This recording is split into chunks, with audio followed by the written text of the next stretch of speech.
Hey everybody, Josh here with Couch Critics, and I want to do a quick discussion of what is black comedy, kind of explain it as a genre. And I know it confuses people a lot. I'm not talking about a Tyler Perry movie, not a Coming to America, not Girls Trip. I'm talking about the genre called black comedy. It is occasionally called dark comedy. It is where humor comes from the absolute worst parts of human existence: death, disease, war and murder, existential dread. You know, the real life stuff. And yes, I know what you're thinking. Wait, isn't that just depressing? Well, yeah, it is, but it's also hilarious if you do it the right way. So today I want to break down what black comedy actually is, how it works, and because this comes up way too often, how it is completely different from a black led comedy, which is a comedy film that is by, about, featuring black actors, characters, writers, directors. Two very different things, right? So let's just dive right in, right? Okay. So, black comedy or dark comedy, gallows humor, whatever you want to call it, is a genre where you take subjects that are normally taboo or tragic and you find the absurdity in them. We're talking death, violence, terminal illness, war, suicide, corruption. It's the stuff that makes people uncomfortable. And black comedy looks at that discomfort and says, yeah, but what if it's funny? The humor comes from that juxtaposition. It's funny because it shouldn't be. It's laughing at the void. Basically, it's a coping mechanism that we have turned into an art form. So, first example, Dr. Strangelove, or How I Learned to Stop Worrying and Love the Bomb from 1964, is a perfect example. The entire movie is about nuclear annihilation, the end of all human life, and it is played as a farce. You've got Peter Sellers doing multiple roles, generals are arguing like children, a cowboy riding a nuclear bomb like a rodeo bull while whooping and hollering. I have a plan. Monsieur hasn't walked.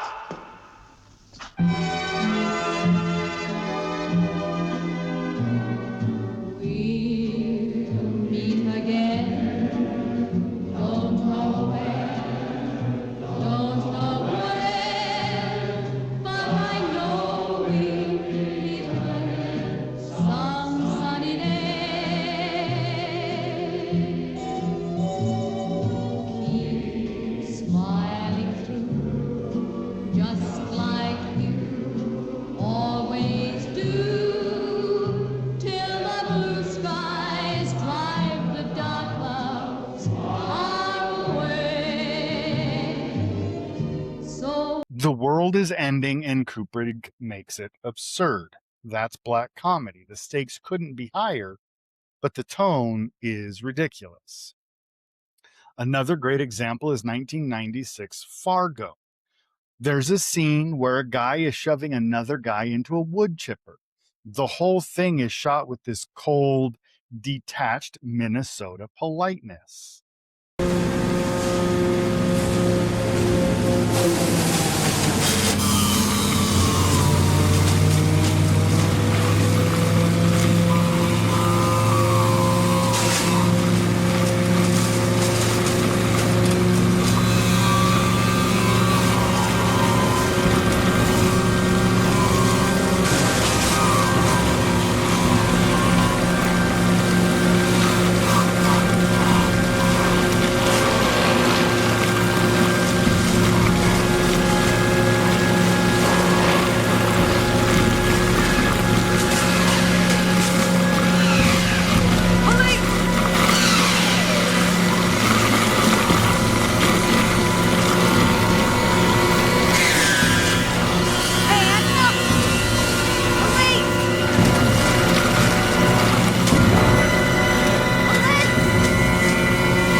It's horrific, but it's also darkly funny because of how matter of fact everyone is. Oh, yeah, just disposing of a body here, don't you know? You see, the violence is brutal, but the tone is bone dry, and that's the magic. You see, black comedy doesn't mock tragedy, it finds humor in how humans respond to tragedy. The absurdity of life, the randomness of death, the stupidity of people in crisis. It's philosophical humor, it's existential. So, what makes black comedy actually work? And it's three things. First, tone is everything. You can't play it too serious or it's just depressing. You can't play it too silly or it loses its edge. You need that perfect balance. Dark subject matter, but delivered with wit or absurdity. The movie In Bruges is about two hitmen hiding out after a job goes horribly wrong and an innocent kid dies. It's heavy stuff. But the movie is hilarious because Colin Farrell's character is having this existential meltdown while also complaining about how boring Belgium is. Coming up. What's up there? The view. The view of what? The view down here? I can see that from down here. Ray, you're about the worst tourist in the whole world. Ken, I grew up in Dublin. I love Dublin.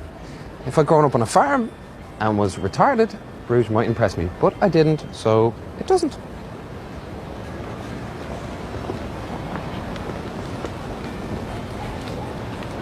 The darkness is real, but the tone is absurd, and that is a tightrope walk. And then, second, characters have to be believable, even when the situation isn't. The humor comes from watching real people deal with unreal circumstances. If the characters are cartoons, it doesn't land. So in 1988, Heathers, a movie about teen suicide and murder, is played as a satire of high school social politics. Winona Ryder and Christian Slater are grounded. Their performances are complete opposite to the totally bonkers premise. You believe their relationship even as they're staging death to look like suicides. If there's any way you can hear me, Kurt, buddy. I don't care that you really were some pansy. You're my own flesh and blood, and no, you made me proud. My son's a homosexual, and I love him. I love my dead gay son. It's pitch black, but it works because the characters feel real.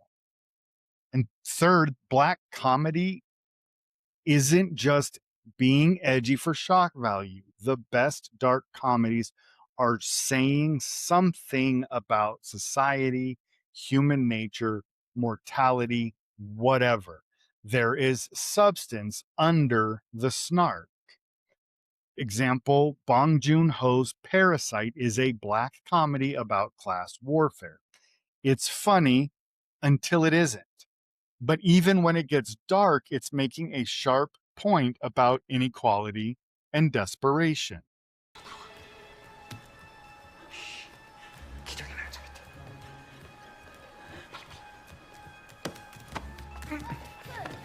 하나, 둘, 셋, 원, 투, 쓰리. 다솜 뭐해? 다솜아. 미쳤어 미쳤어. 아줌마 좀. 야, 박다서! 아, 이놈의 자식 진짜. 저 뭐 하는 거야, 지금? 어? 다솜아, 너 자야지. 지금 몇 시인데? 여보, 이거. The humor amplifies the message. That's what separates great black comedy from just mean-spirited nonsense. Now, let's clear up the confusion part of this because this happens all the time.